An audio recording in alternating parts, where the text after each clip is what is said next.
You've probably heard this one, right? The internet loves to say that a squirrel can survive a fall from any height, that its body is basically a tiny furry parachute. Well, today, we're going to push that theory to its absolute most insane limit. We're not talking about a fall from a skyscraper. We're talking about a fall from space. Okay, so let's get into the physics here. The whole idea hinges on something called terminal velocity. That's the fastest an object can fall. And a squirrel's is super low, only about 23 miles per hour. So yeah, at that speed, it can pretty much hit the pavement and just walk it off. But here's the catch, and it is a big one, that only works because our atmosphere is thick enough to act like a brake. So, what happens when we take that brake away?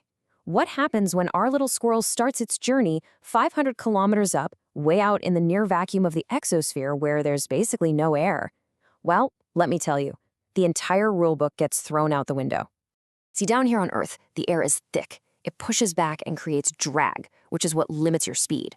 But up there, the air is so thin, there's almost nothing to push back against.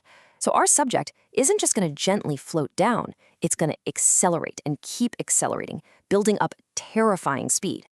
Okay, for attempt number 1, we're keeping it simple. This is our baseline.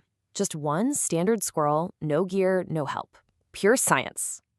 It starts its fall, and for a long time, it's just silently hurtling through the void, getting faster and faster. The real test begins the second it hits the top of our atmosphere. And this is where things get violent. Smashing into the atmosphere at that kind of speed, we're talking way faster than the speed of sound, is like hitting a brick wall made of air. All that friction generates an unbelievable amount of heat. Just how much heat are we talking? About 1,000 degrees Celsius. To put that in perspective, that's hotter than the melting point of aluminum. So yeah, anything biological hitting that kind of thermal wall without some serious protection is not going to have a good time.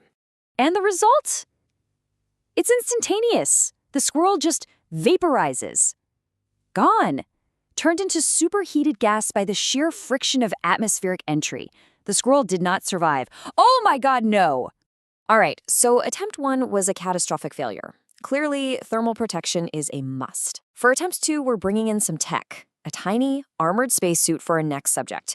It's built to withstand the heat. But as you know in engineering, when you solve one problem, you often create a completely new one. So the suit itself is fine, it can take the heat. But think about the squirrel inside. It's going from thousands of miles an hour to, well, much slower, almost instantly. That rapid deceleration slams it with an incredible G-force. And we are talking about 100 Gs. 100. A highly trained fighter pilot in a special suit might pass out around 9 or 10 Gs. This is more than 10 times that. The living body just isn't designed to withstand that kind of force. So, while the suit remains perfectly intact, on the inside, those immense forces have liquefied the subject's internal organs. The deceleration is the killer this time. The squirrel did not survive. Oh my God, no. Okay, back to the drawing board. 2 attempts, 2 failures. The problem isn't heat anymore, it's the crushing G-forces. So for attempt 3, we're getting really sophisticated. We're upgrading the suit with an internal, pressurized fluid layer. And this is where the engineering gets brilliant. This fluid creates something called hydrostatic equilibrium. Basically, the liquid pushes back on the squirrel from every single direction perfectly evenly.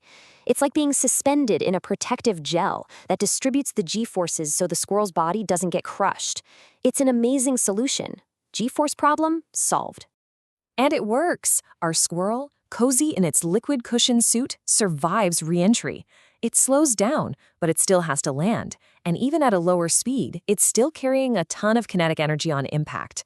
We're talking 648 joules. And that impact is just too much. All that energy has to go somewhere, and it goes right into the subject. So after surviving the vacuum of space, a fiery re-entry, and crushing G-forces, our squirrel is taken out by the one thing it was supposed to be good at, landing. The squirrel did not survive. Oh my God, no! 3 tries, 3 tragic endings. It's obvious now there's no single magic bullet. We need a multi-stage system that can handle every single part of the journey. And that brings us to our final successful design. Here's how it works. Phase 1. The The fluid suit does its job, handling the heat and G's of re-entry. Phase 2, once it's through the worst of it, a micro-parachute deploys. This is crucial. It slows the squirrel down to its natural survivable speed. And finally, Phase 3.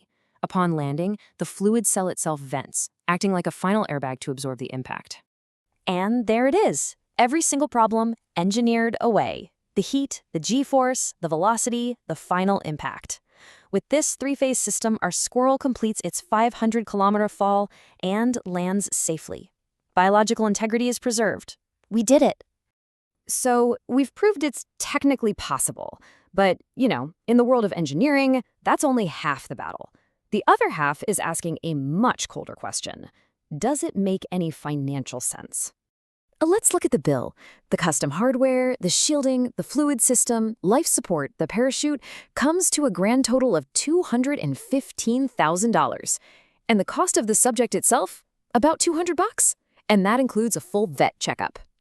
This puts our mission into a very specific engineering category known as net loss architecture.